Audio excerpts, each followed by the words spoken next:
Assalamualaikum warahmatullahi wabarakatuh. Pada video pembelajaran teori perilaku produsen ini, saya akan menjelaskan tentang pengertian produksi dan faktor-faktor produksi. Sebelum kita masuk ke materi pengertian produksi, sebaiknya kita perlu mengetahui secara singkat apa itu teori perilaku produsen. Teori perilaku produsen ialah suatu teori yang menjelaskan bagaimana tingkah laku atau perilaku produsen untuk menghasilkan produk secara efisien dalam kegiatan produksinya. Produsen berusaha untuk menghasilkan produk secara baik dan mengatur penggunaan faktor produksi yang dimilikinya.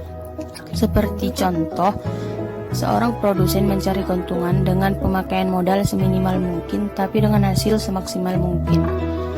Dengan contoh yang lain, seorang produsen mematok biaya produksi berdasarkan tingkat harga barang modal atau memberi potongan harga kepada konsumen yang membeli produk dalam jumlah yang banyak. Setelah itu, kita langsung saja ke pengertian produksi. Produksi adalah proses menciptakan benda baru atau mengeluarkan hasil suatu barang. Hal ini dilakukan agar suatu produk tersebut dapat berguna bagi masyarakat atau untuk memenuhi kebutuhan konsumen. Hal ini mengakibatkan proses produksi menjadi sangat penting perannya dalam kegiatan ekonomi.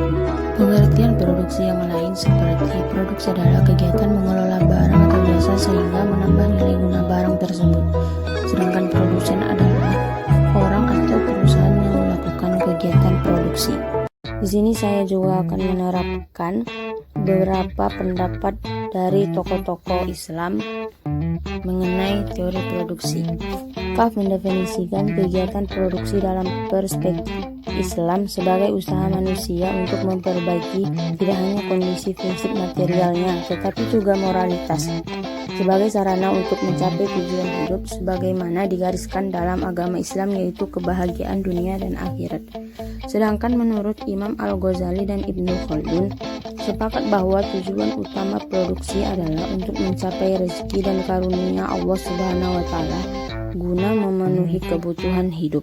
Dalam teori produksi juga memberikan penjelasan tentang perilaku produsen dalam memaksimalkan keuntungannya maupun mengoptimalkan efisiensi produksinya.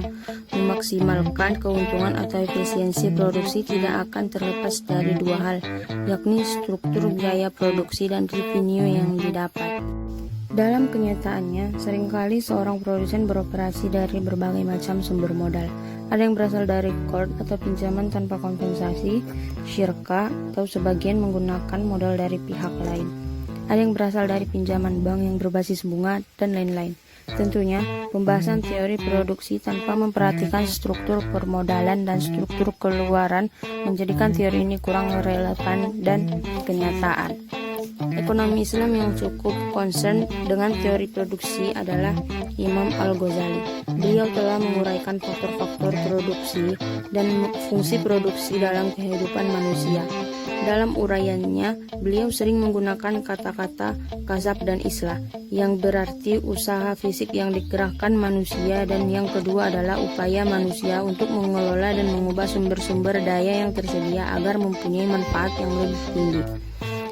Al-Ghazali memberikan perhatian yang cukup besar ketika menggambarkan bermacam ragam aktivitas produksi dalam masyarakat, termasuk hierarki dan hakikatnya. Ia mengklasifikasi aktivitas produksi menurut kepentingan sosialnya dan menitik beratkan perlunya kerjasama dan koordinasi. Fokus utamanya adalah tentang jenis aktivitas yang sesuai dengan dasar-dasar etos kerja Islam. Setelah membahas pengertian produksi, selanjutnya kita akan membahas faktor-faktor produksi.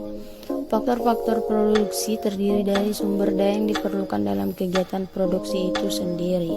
Faktor-faktor produksi ini terdiri dari tiga, yaitu sumber daya alam, sumber daya manusia, dan sumber daya modal.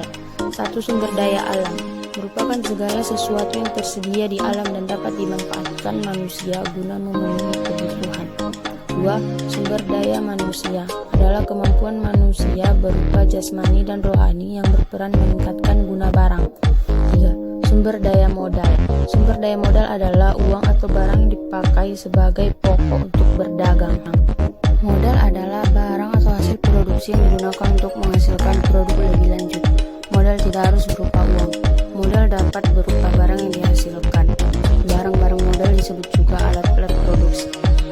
berikut saya akan menjabarkan macam-macam modal. Antaranya, satu, modal berdasarkan sumbernya, terdiri dari modal sendiri atau sumbernya berasal dari perusahaan sendiri.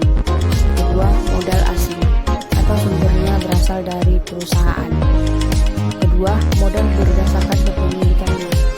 Modal berdasarkan kepemilikannya terdiri dari modal individu, modal publik, di mana modal individu berasal dari perorangan, di mana hasilnya akan menjadi sumber penghasilan bagi pemiliknya, dan modal publik berasal dari pemerintah, di mana hasilnya akan digunakan untuk kepentingan masyarakat umum. 3. Modal berdasarkan bentuknya, terdiri dari modal konkret dan modal abstrak. Modal konkret di mana dapat dilihat secara nyata dalam kegiatan produksi, dan modal abstrak tidak terlihat secara nyata tapi bernilai bagi perusahaan. Tujuan kegiatan produksi.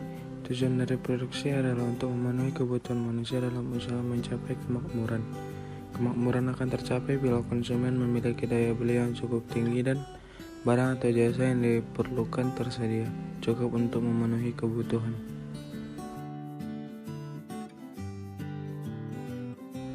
Dengan cara 1.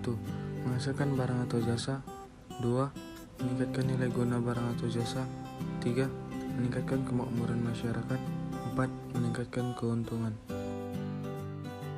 Teori perilaku produsen adalah pemikiran mengenai bagaimana cara produsen dalam membuat barang dan jasa dengan tujuan memperoleh keuntungan. Dalam kehidupan sehari-hari, kamu pasti akan menemui banyak orang yang melakukan kegiatan produksi, yaitu membuat barang dan jasa. Dalam teori perilaku produsen, tujuan membuat barang atau jasa adalah untuk memperoleh keuntungan.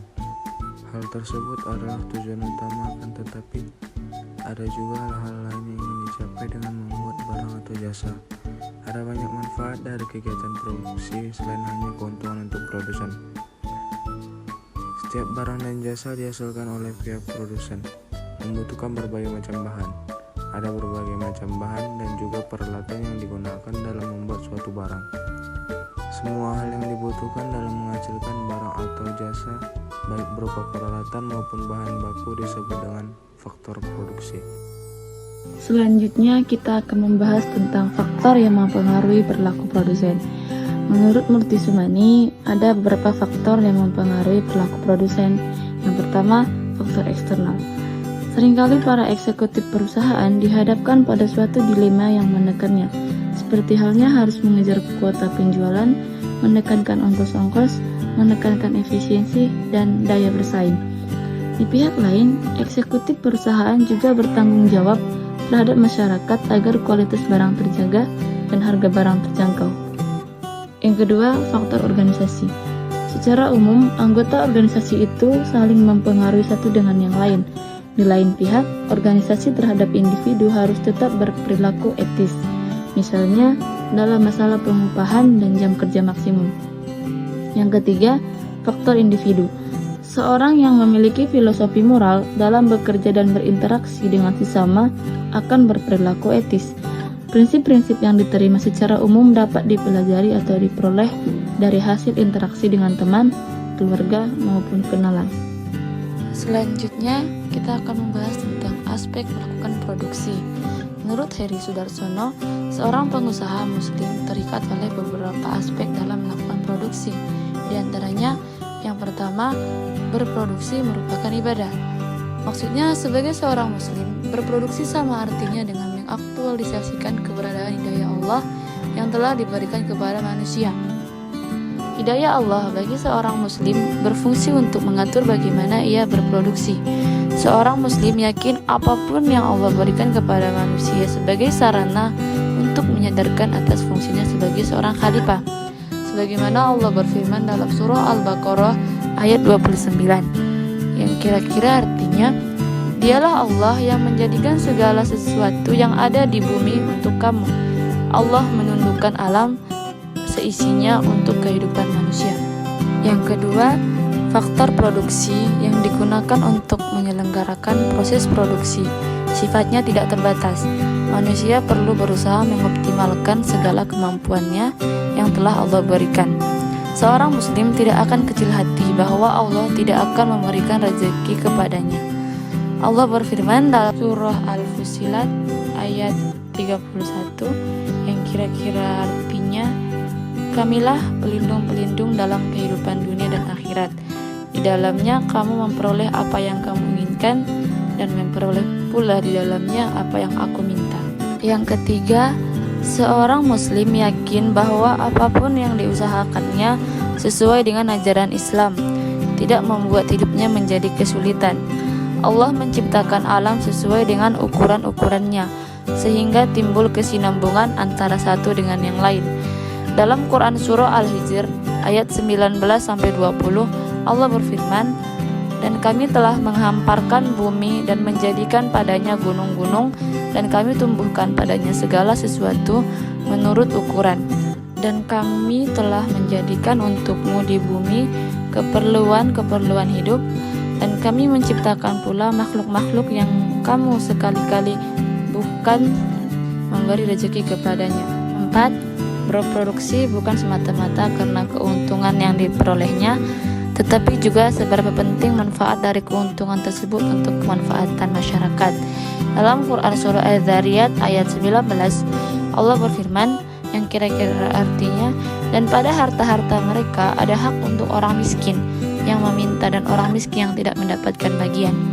Yang terakhir, seorang muslim menghindari praktek produksi yang mengandung unsur haram atau riba, pasar gelap, dan spekulasi. Allah berfirman dalam surah Al-Maidah ayat 90 yang artinya, hai orang-orang yang beriman, sesungguhnya meminum khamar, berjudi, menyembah berhala, dan mengundi nasib dengan panah adalah perbuatan keji, termasuk perbuatan setan. Maka jauhilah perbuatan-perbuatan itu agar kaum mendapatkan keberuntungan.